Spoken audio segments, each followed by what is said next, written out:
Nigeria,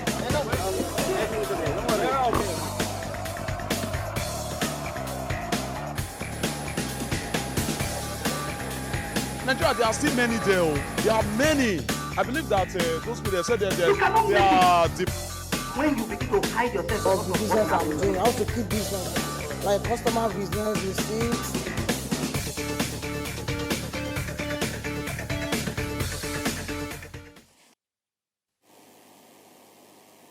This is Talking Migration on TV 360. Welcome to the program. I am Onyi Adekunle. Now, not less than 160 Nigerians stranded in Libya have again benefited from the Assisted Voluntary Repatriation Program. They were received back into the country at the cargo wing of the Murtala Mohammed International Airport Ikeja in Lagos. The new batch comprised of 147 adults, 3 children, and 10 infants. On arrival, they were welcomed by officials of the International Organization for Migration, IOM, National Emergency Management Agency, NEMA, and other government agencies. The details are in this next report. It is the second arrival in 2019. 86 males, 74 females, including 10 infants, disembark from the plane with all kinds of emotions. Some showing visible signs of happiness for setting their feet on Nigerian soil again. Ovie is one person who is unashamed to tell the world what he's been through in Libya. He even brings back something to show for his pain. If I tell now say me as I come back, so hey, I won't come go the reason, hey, now so Libya, no my mate enter, no enter, now lie. Me I know they go Europe again. I know they go, and I'm happy that I'm back in Nigeria, my country. This one I be other bread, 2 to 1, 2 to 1. I would the chopper every 2 days with salt water. Libya not get water, they not get things like that. Salt water. Me and you now will share, it must be equal because I not go cheat you, you not go cheat me. I would eat for inside tranquil. So I beg my people. I passed through here. And God now bring me back to Nigeria. It was not my power, you know. Apart from those rescued from detention camps, this batch of returnees also comprise of those who voluntarily decided to return home from different towns and cities across Tripoli. Arabu no do me bad though. They never catch me one day. They never flog me because na Nigeria woman I flog me and they beat me every day. Only once in a day now we they eat for the connection house. Only once in a day now we they eat. If you no go day break, no food for you. And if you can't go, the man complain say you no do aware, na problem for the person. My experience at Libya was very bad. Because the way they maltreat we Nigerians, they are even black most so they maltreat us as if we are nothing to them. Sometimes we do go to work, they refuse to give us money. Mostly our guys, they do a lot of nonsense things to get money. The territorial coordinator of NEMA in Lagos, who received this group, admonishes aspiring immigrants to follow due protocol when processing their travel documents to avoid being exposed to inhumane conditions. Given the kind of experiences we have listened to from these returnees, it is very dangerous to cross the inhospitable Sahara Desert, travel to North Africa in the quest of going into Europe and getting stranded in North Africa. So it's very good for anybody, any prospective migrants, to follow the right channels through which you can migrate to any country across the world. The federal government partnered with EU in 2017 to begin the 3-year return intervention program. Since then, over 9,000 Nigerians have been brought back to the country from Libya. However, it is uncertain if all the Nigerians still stranded in the North African countries will be brought back before 2020, when the intervention program will come to an end. And this is because many of the Nigerians there are stuck and held hostage in informal camps or detention centers, which are inaccessible to officials. Onyi Adekunle, TV 360, Nigeria. Nigerians have joined the rest of the world in marking the International Day of Prayer and Awareness Against Human Trafficking. The annual day is usually celebrated every February 8th, the feast of Saint Josephine Bakita, who was kidnapped as a child and sold into slavery in Sudan and Italy. This next report has more of the details. In 2018, the National Agency for the Prohibition of Trafficking in Persons, NAPTIP, received 662 cases of human trafficking for investigation, with 26 convictions secured.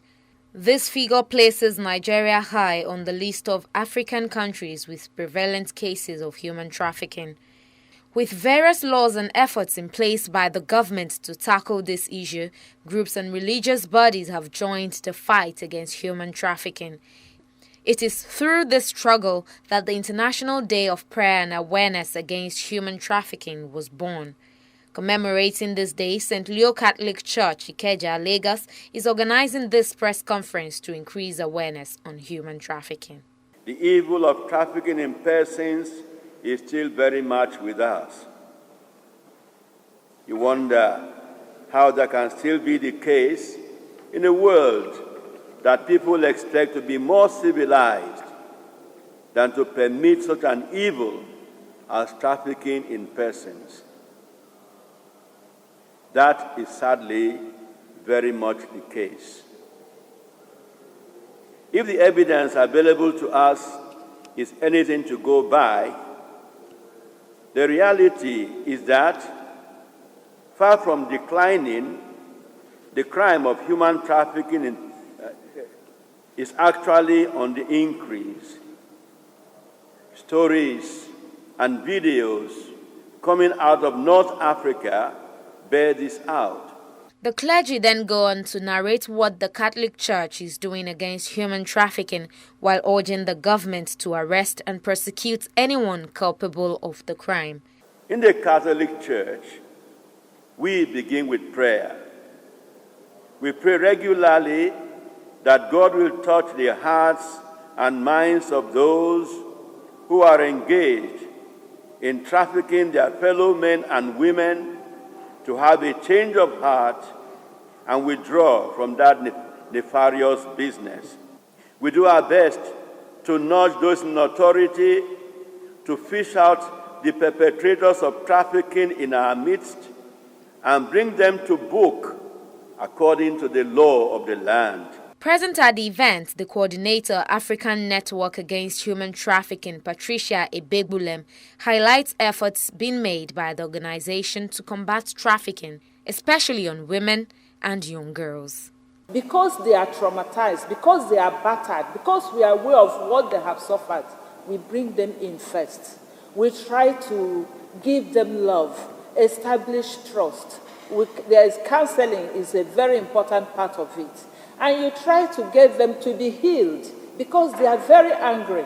They are angry with the people that have trafficked them. They are angry with the country that has disappointed them. They are angry with their parents. Some of them are trafficked by their parents. Although many Nigerians speak of their traumatic tales of exploitation and abuse when they return from Libya, human trafficking of men, women and children from Nigeria to Europe continues unabated. Organizers of this event are hoping that knowledge gathered from the conference will help make a difference. Oyin Adekunle, TV360, Nigeria.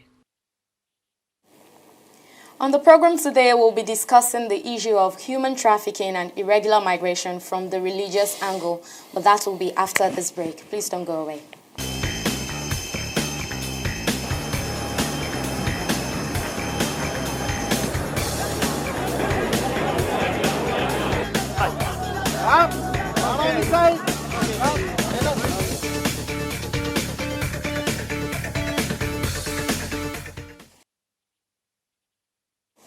You're welcome back.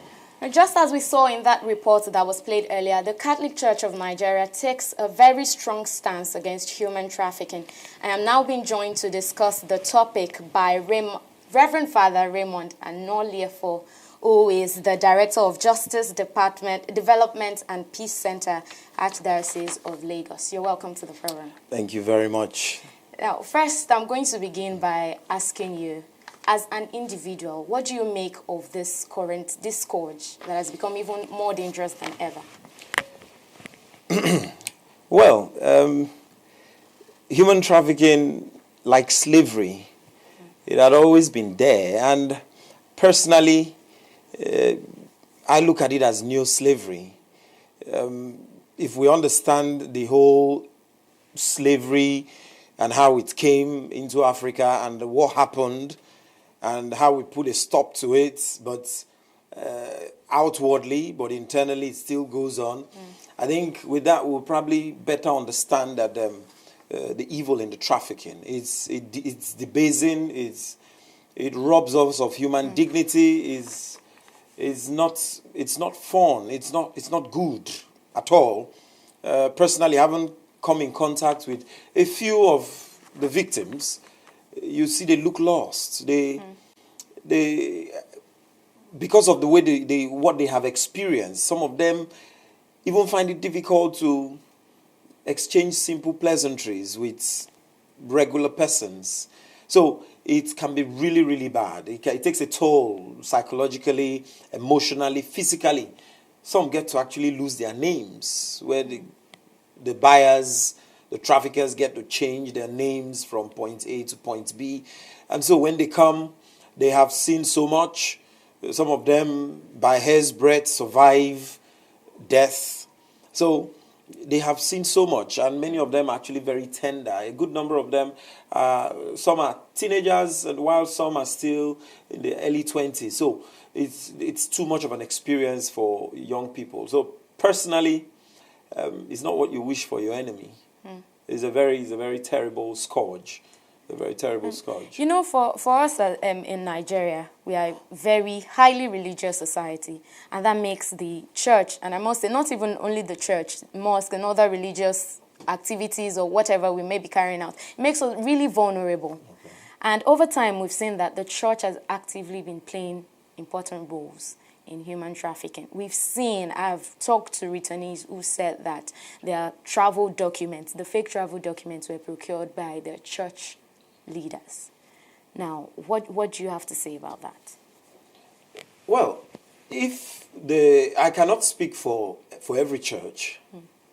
I am a representative of the Catholic Church, and I doubt that anyone who's been trafficked will probably accuse the Catholic Church of aiding or either supporting or trying to procure documents for them to travel illegally by so doing. But we've seen on social media, we've seen on mainstream media where a few persons have alleged that the pastors and all of that were involved.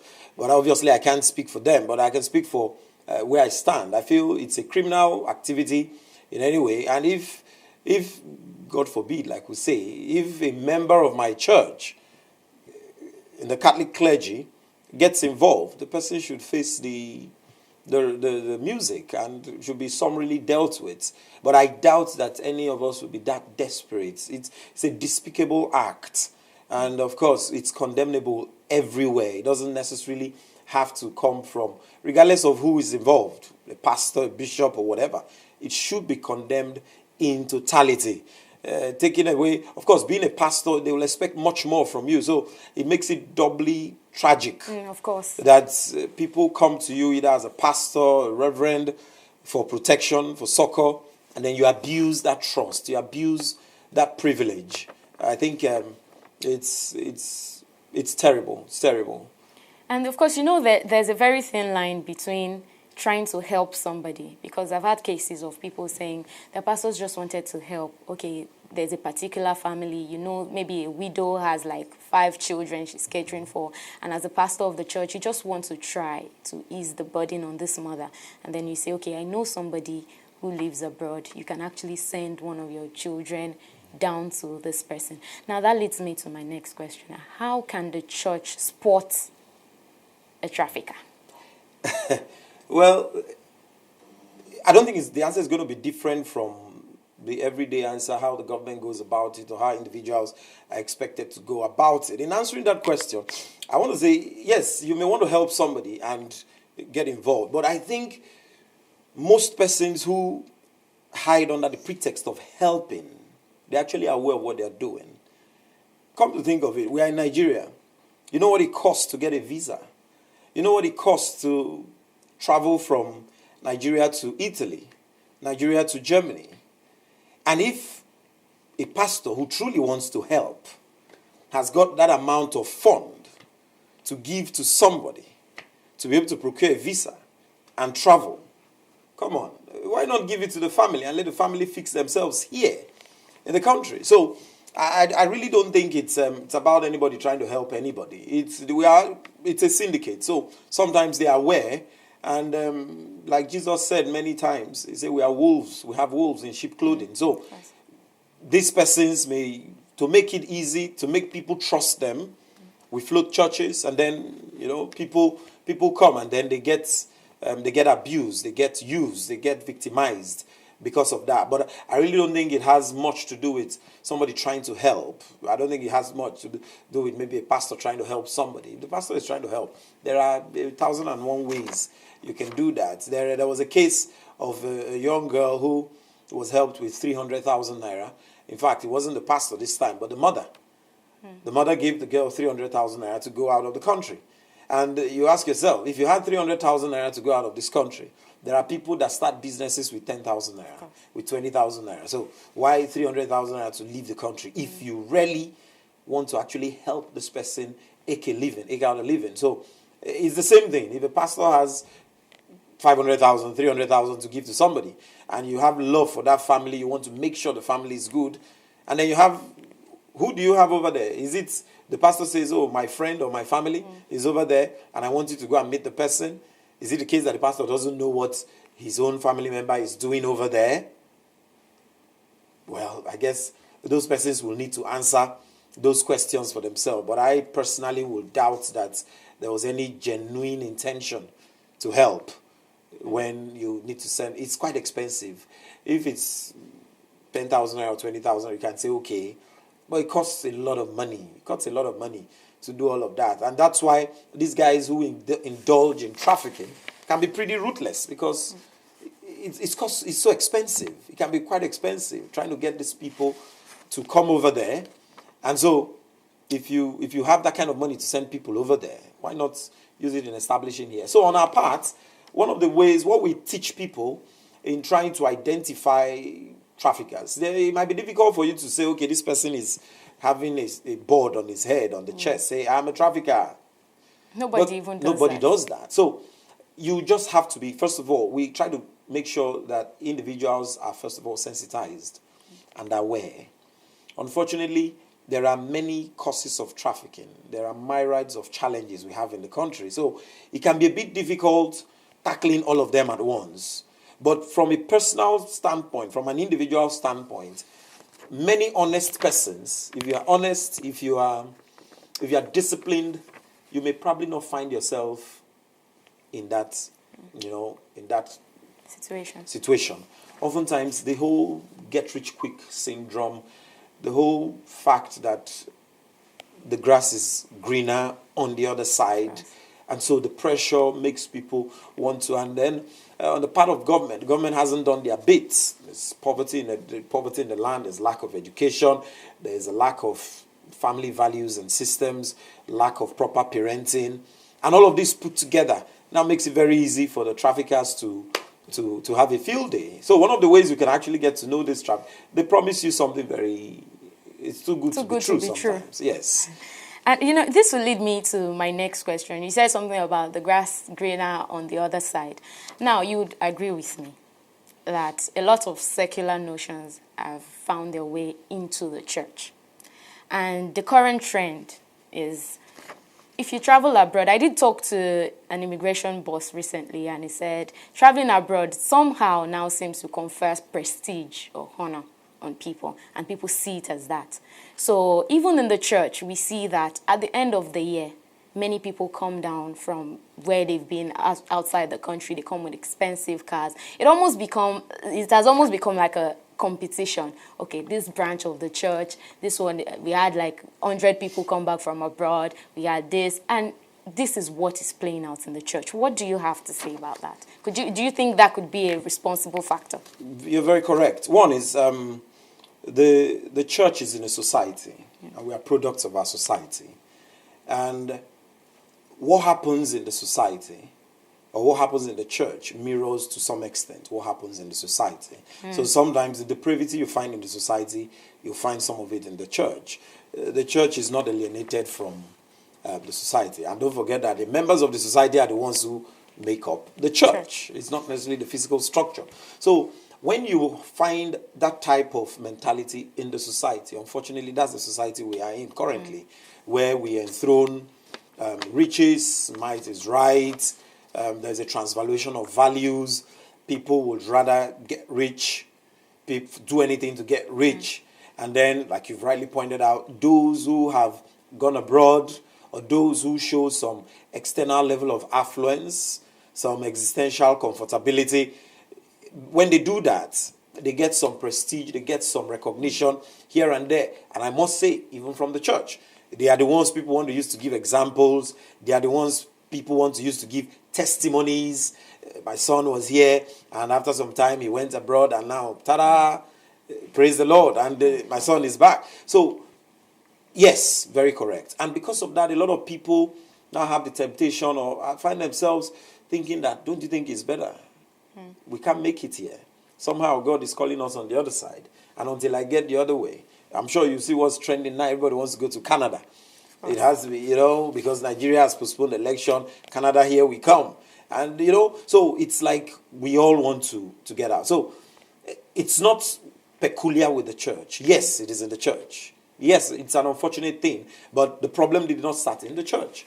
It's a societal issue. And that's why I say it has to be looked at holistically. The government has a role to play. Parents, importantly.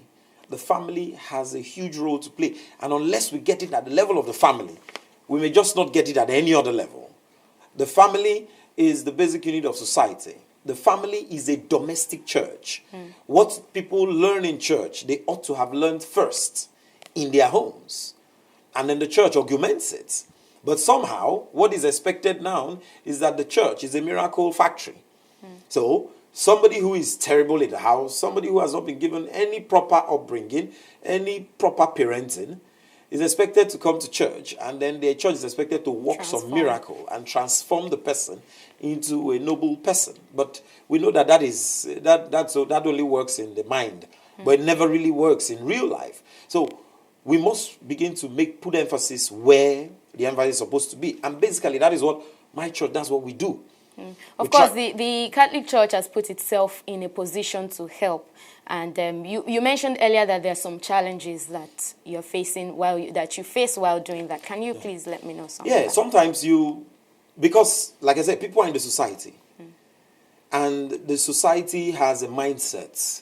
The society has notions that they have put there. And so families or children living in families pick these things up. And so sometimes when they go through certain challenges in life, they come to the church expecting answers. They want you to encourage or to confirm the fact that unless I leave this country, things are not going to be fine with me. And if you tell them otherwise, it becomes a problem. So sometimes these persons want to travel, and you are asking basic questions. Why? What do you intend to do? And the basic thing you hear is hustle. Everybody's going, so we'll hustle. We'll hustle. At least let's get there first. With no clear vision, no clear mindset of what they're intending to do. And so these are vulnerable persons, and the society or the traffickers or evildoers latch on their vulnerability, take advantage of it, and exploit them. Because basically that's what trafficking is about.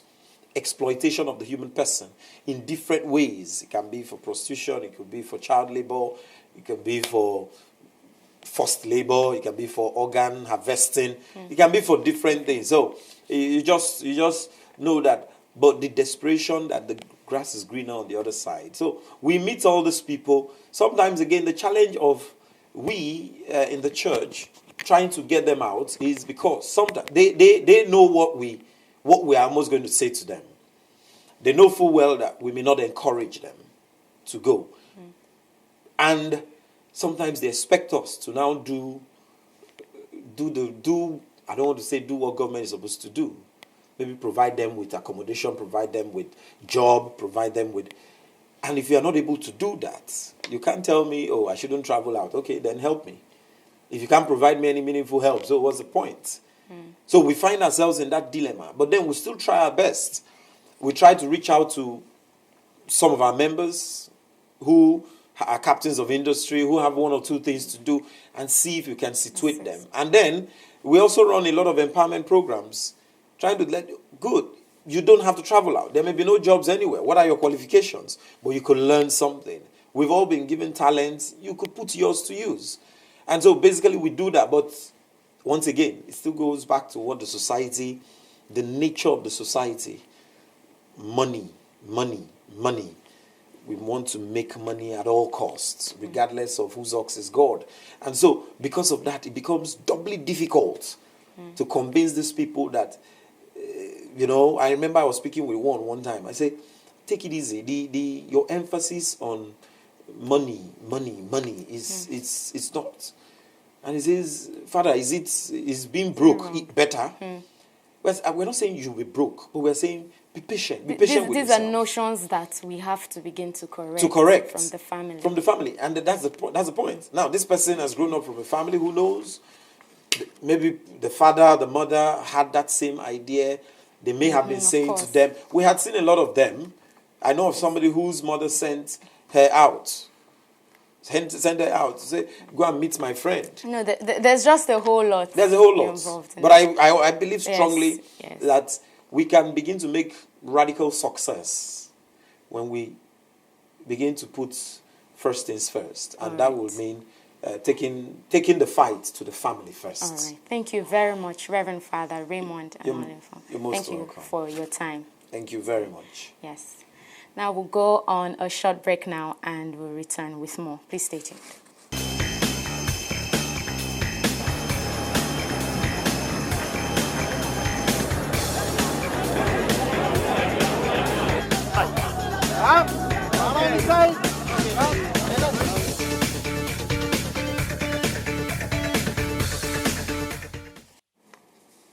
You're welcome back. Now, we'll be rounding off the program today with the latest information about the Nigerian passport.